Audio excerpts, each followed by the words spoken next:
вас з гэтым прыгожым вясновым ранкам у нашай цёплай кампаніі. З намі вы хутка прагоніце рэшткі сну і бадзёра сустрэнеце новы дзень. Зарадка і правільны сняданак таксама нададуць вам энергіі, дзяўчынкі і хлопчыкі. А вось салодкім злоўжываць не трэба, ад яго ніякай карысці.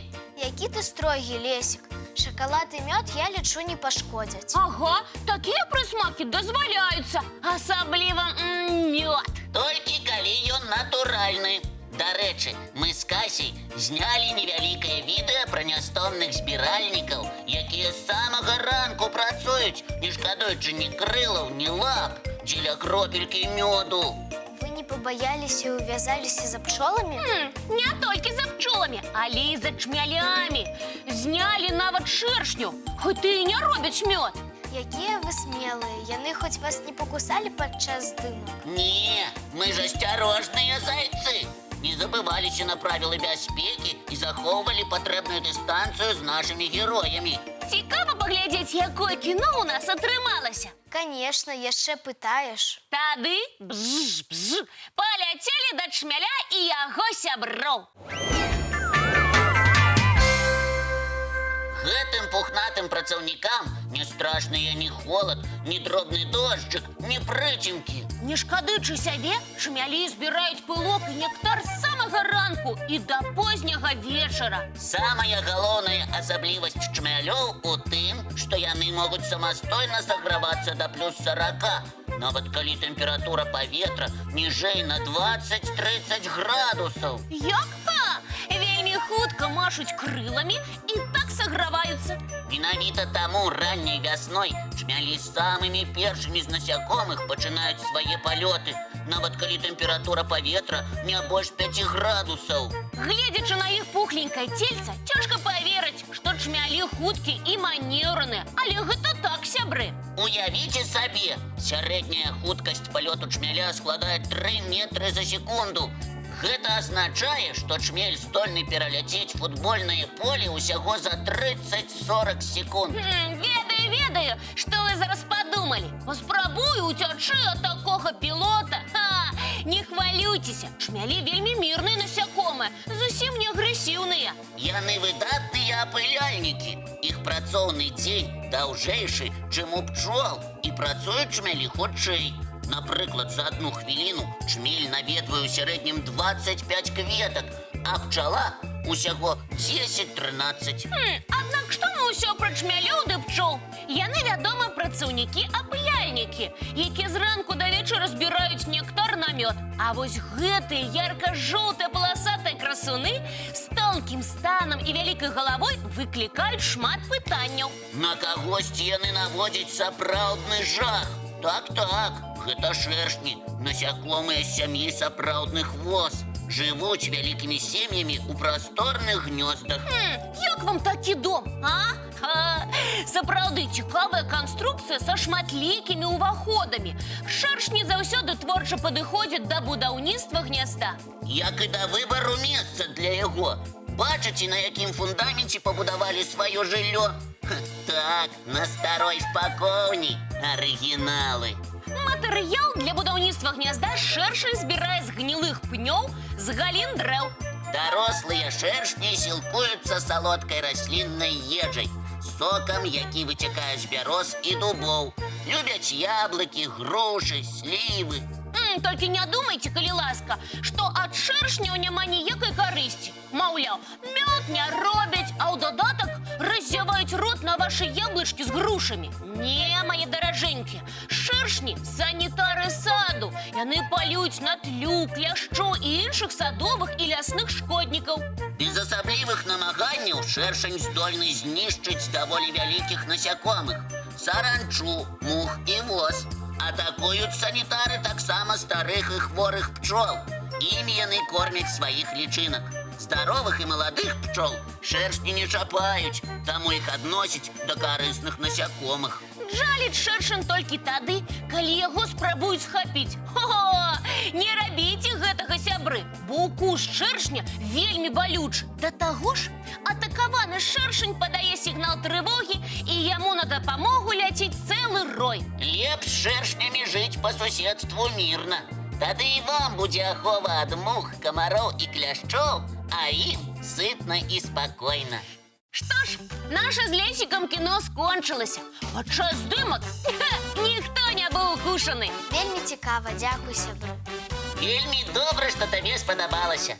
А зараз давайце зробім мульціпаўзу.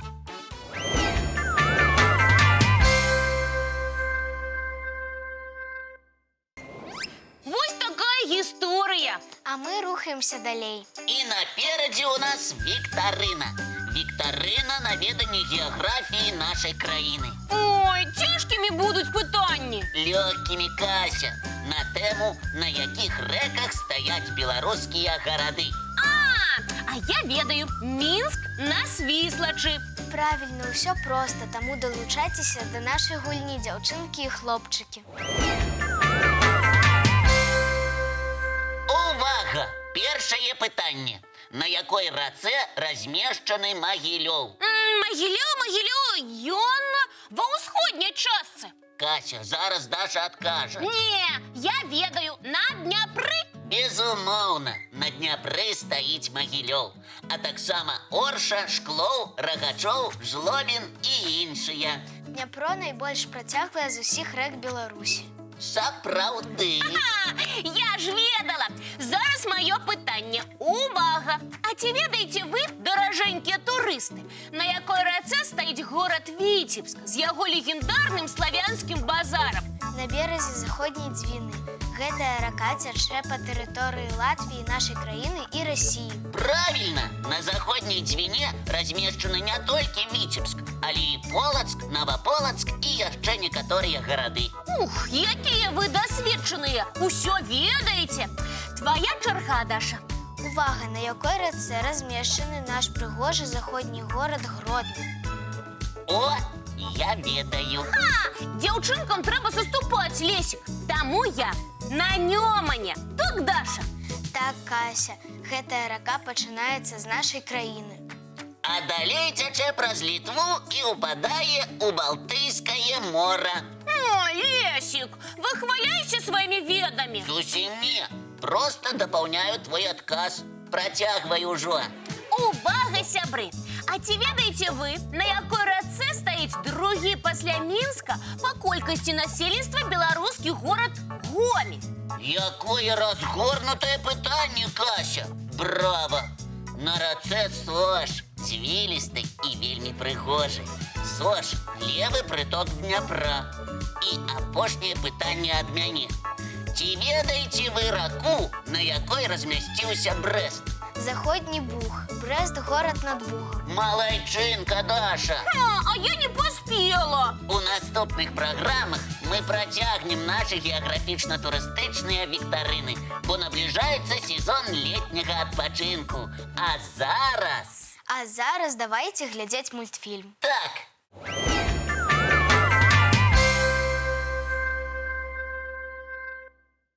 А зараз я вас буду ураджваць. Чым ці кім? Упэўнены, вы не здагадаецеся. Хто на працягу некалькіх гадоў не датыкаецца да зямлі і менш чым за 2 месяцы аблятае нашу планету? Касмічны спадарожнік? Але ён значна хутчэй аблятае. Не, Даша, гэта жывая істота. Які-небудзь турыст? Але ён не можа на працягу гадоў не датыкацца да зямлі. Не ведаю. Апладзіруйце гэтаму чэмпіёну. Вашай увазе альбатрос. Птушка? Так, альбатросы – чэмпіёны палётаў. Спутнікавыя спадарожнікі зафіксавалі, што альбатрос аблятае зямны шар менш чым за 2 месяцы. А як ён гэта робіць? Сярэдняя хуткасць палёту альбатроса 50 кіламетраў у гадзіну, максімум 80. За дзень птушка пралятае каля 1000 кіламетраў. О, і неверагодна. І не садзіцца на зямлю, каб адпачыць? Не, альбатрос не кранаецца зямлі гадамі. Нікі робат, а не птушка. Альбатросы ў палёце выкарыстоўваюць пад'ёмную сілу паветраных патокаў, адлюстраваных ад хваль. Узляцеўшы, гэтая птушка можа ляцець на працягу 6 дзён, ні разу не ўзмахнуўшы крыламі. але спаць усё роўна трэба. Скласці крылы і адпачыць. А як гэта зрабіць, не сеўшы ні разу на зямлю за 2 гады? Альбатросы спяць на вадзе. Яны не прывязаны ні да чаго, акрамя месца свайго нараджэння, куды вяртаюцца кожныя 2-3 гады, каб адкласці яйкі і выгадаваць дзетак. Дзіўныя птушкі, заўсёдныя вандроўнікі. Не ведала пра такіх. Дзякуй, Лесік, уразіў. Рада, што гэта ў мяне атрымалася. А зараз час глядзець мультфільм.